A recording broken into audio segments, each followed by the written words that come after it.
UP के चुनावी दंगल में अकेले योगी। जी हां, यूपी में चुनावी बुखार चरम पर है और बीजेपी में हाशिए पर दिख रहे हैं पूर्वांचल के दमदार नेता और गोरखपुर के सांसद योगी आदित्यनाथ। कभी सीएम के बड़े दावेदार रहे योगी इन दिनों अलग थलग दिख रहे हैं। सवाल उठ रहे हैं कि योगी को लेकर ये बेरुखी कहीं बीजेपी का खेल न बिगाड़ दे।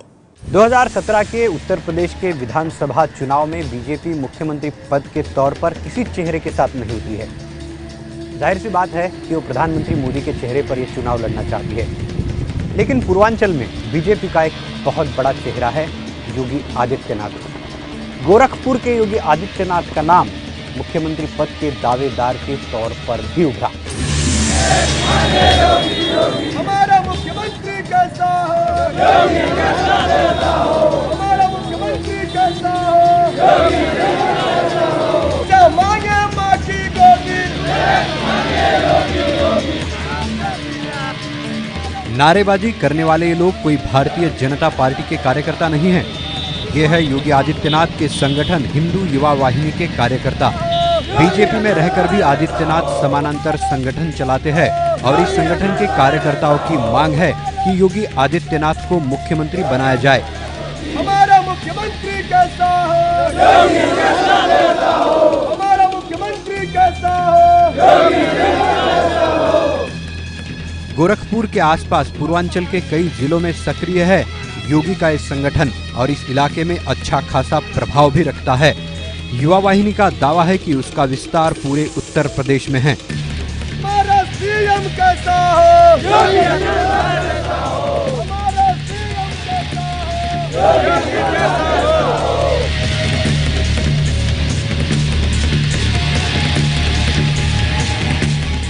इस संगठन के बारे में बात करने से पहले उत्तर प्रदेश की राजनीति पर बात करते हैं।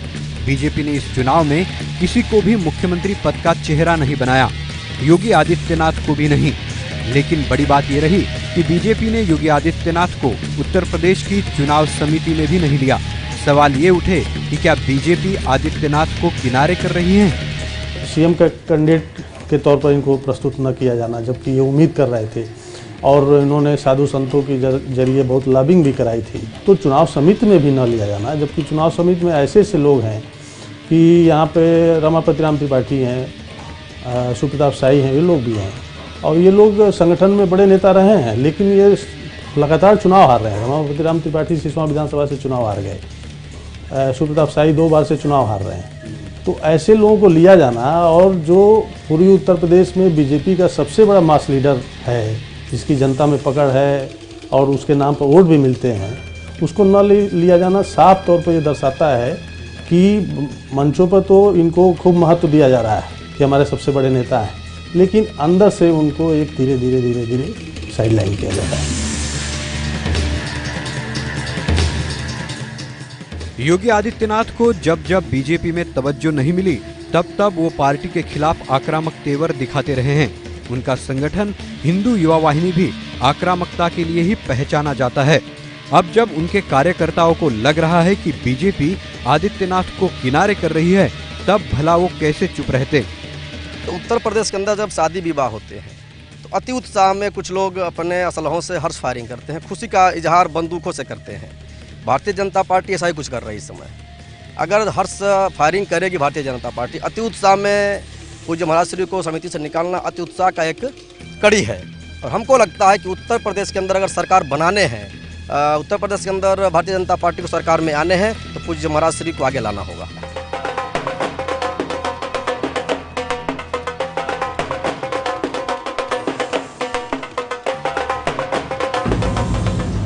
हिंदू युवा वाहिनी योगी आदित्यनाथ का वो संगठन है जो अप्रैल 2002 में बना। इस इलाके की सांप्रदायिक झड़पों में नाम आने से ये विवादों में रहा है। 2007 में गोरखपुर में सांप्रदायिक झड़पों के बाद योगी आदित्यनाथ को तत्कालीन सपा सरकार ने गिरफ्तार किया था, जिसकी प्रतिक्रिया भी राज्य में देखने को मिली थी। ऐसी आक्रामक छवि रखने वाले और बीजेपी में रहकर अपना समानांतर संगठन चलाने वाले आदित्यनाथ को क्या सचमुच किनारे किया जा रहा है और इसकी वजह आखिर क्या है? तो यूपी के बीजेपी के अंदर हमेशा एक रहती है कि जब वो हिंदुत्व के एजेंडे पर लौटती है तो योगी आदित्यनाथ जैसे नेता महत्वपूर्ण हो जाते हैं। लेकिन जब वो विकास और पिछड़े वर्गों और दलितों को जोड़ने की स्थिति में आती है तो योगी को फिर वो, क्योंकि ऐसे योगी जैसे नेताओं की जो राजनीति है उनके लिए शूट नहीं करती, तो फिर तो उनको किनारे किया जाता है। क्या बीजेपी इस बार उत्तर प्रदेश के चुनाव में विकास के अपने मुद्दे की वजह से योगी आदित्यनाथ के आक्रामक हिंदू नेता की छवि से दूर रहना चाहती है? इस समय जो यूपी का जो इलेक्शन है, जिसको आप आने वाले अगले 2-2.5 साल बाद जब भी लोकसभा इलेक्शन होगा, उसका एक मिनी रिहर्सल कह सकते हैं, उस पर मुस्लिम वोटों का बहुत बड़ा असर पड़ेगा। तो इस समय मुस्लिम चूँकि वो जो वोट बैंक है वो पूरी तरह से खुला हुआ है, वो किसी के पक्ष में नहीं है इस समय, और कहीं न कहीं से बीजेपी उनको अपने पक्ष में करने या उन्हें रिझाने के लिए जो कुछ कर सकती है, तो उसके तहत हो सकता है कि उसका ये कदम हो। और अगर ये कदम है तो ये एक अच्छा संकेत है कि पार्टी किसी एक मुखौटे को अपने उतार के किनारे कर रही है या अपने किसी अवरा से निकल के बाहर आने की कोशिश कर रही है। पूर्वांचल के कई जिलों की सीटों पर आदित्यनाथ प्रत्यक्ष या अप्रत्यक्ष रूप से प्रभाव रखते हैं। इस इलाके में उन्हें मास लीडर माना जाता है और आक्रामक भी।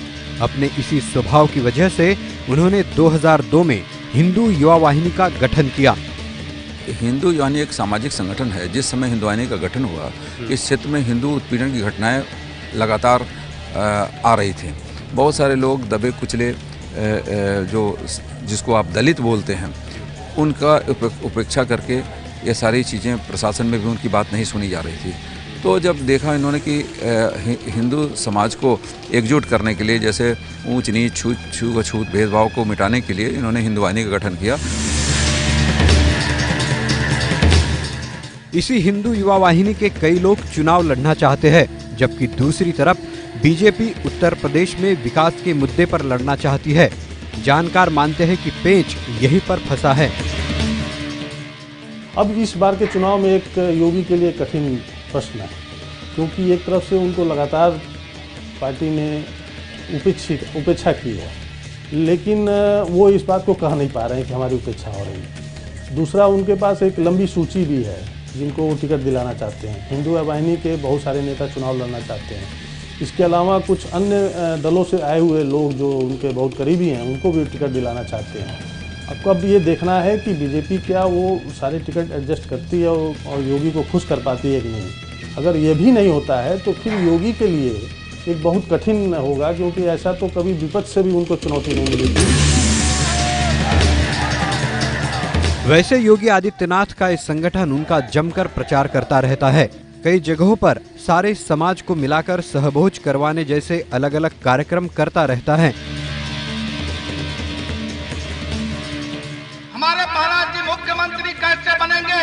आखिर हिंदू युवा वाहिनी के कार्यकर्ता, हिंदू युवा वाहिनी के सिपाही आज 14-15 सालों से एक हिंदू समाज की पीड़ा को हरने का काम, एक हिंदू समाज के लिए लड़ने का कार्य करते आए हैं। उसके पीछे उद्देश्य यही है कि आने वाले समय में इस प्रदेश के मुखिया के रूप में, प्रदेश के मुख्यमंत्री के रूप में परम पूज्य योगी आदित्यनाथ जी महाराज का चेहरा देखा जाए, तब जाके हिंदू समाज और हिंदू युवा वाहिनी का सपना पूरा होगा। इस संगठन पर पाबंदी लगाने की मांग सपा के नेता आजम खान कर चुके हैं। इस पर योगी आदित्यनाथ का जवाब भी सुन लीजिए। आजम खान और डॉक्टर अयूब का कहना है कि हिंदू युवा वाहिनी जो है आतंकी संगठन है, इस पे बैन लगना चाहिए। इसीलिए तो हिंदू युवा वाहिनी ऐसे तत्वों को ठीक करने के लिए बनी है। योगी आदित्यनाथ गोरखपुर से 5वीं बार सांसद चुनकर आए हैं। 1998 से वो संसद में गोरखपुर का प्रतिनिधित्व कर रहे हैं, लेकिन फिर भी उन्हें इस बार मोदी मंत्रिमंडल में जगह नहीं दी गई। दूसरी तरफ बीजेपी के चुनाव समिति में गोरखपुर के ही राज्यसभा सांसद शिव प्रताप शुक्ल को लिया गया, जिनको एक वक्त योगी के विरोधी गुट का माना जाता था। ऐसे में लोगों में संदेश गया कि आदित्यनाथ को बीजेपी किनारे कर रही है। योगी आदित्यनाथ निश्चित तौर पर बड़ा फैक्टर है, कोई कहने की बात नहीं है। एक फायर ब्रांड नेता है, हिंदूवादी छवि वाला एक ऐसा शख्स जिसका एक बड़े तबके पर बहुत ज़्यादा प्रभाव है और एक कमांडिंग रोल में था, और उसकी संभावनाएं भी थी योगी आदित्यनाथ जी के मुख्यमंत्री बनने की। अचानक से बीजेपी में जो घरू लड़ाई होती है, जो अंदरूनी जो वो है, उसका सिर उठाना, ये मुझे बड़ा किसी को भी हैरत में डालने वाला है। बावजूद इसके फिलहाल योगी आदित्यनाथ चुप हैं। उन्होंने अपने विद्रोही तेवर नहीं दिखाए हैं। मंत्री का जो चेहरा है वो अभी डिसाइड नहीं किया। भारतीय जनता पार्टी कोई वंशवादी पार्टी नहीं, भारतीय जनता पार्टी कोई परिवारवादी पार्टी नहीं, कोई जातिवादी पार्टी नहीं, वो लोकतांत्रिक पार्टी है। और भारतीय जनता पार्टी का संसदीय बोर्ड भारतीय जनता पार्टी के हित में, प्रदेश के हित में क्या है उसके बारे में स्वयं निर्णय लेने में सक्षम है। भारतीय जनता पार्टी हर स्थिति में नंबर 1 पर है और भारतीय जनता पार्टी की सरकार बनेगी। भारतीय जनता पार्टी का संसदीय बोर्ड सक्षम है और भारतीय जनता पार्टी समय आने पर अपने किसी कार्यकर्ता को मुख्यमंत्री भी बना देगी। सबकी नजरें इस पर टिकी है कि क्या वो अपने लोगों को टिकट दिलवाने में कामयाब होते हैं। पूर्वांचल में आखिरी चरण में मतदान होने वाला है। इस इलाके में प्रभाव रखने वाले योगी आदित्यनाथ को लेकर बीजेपी की रणनीति पर यहां काफी कुछ निर्भर होगा। कैमरामैन योगेंद्र गुप्ता के साथ उमेश कुमावत, एबीपी न्यूज, गोरखपुर।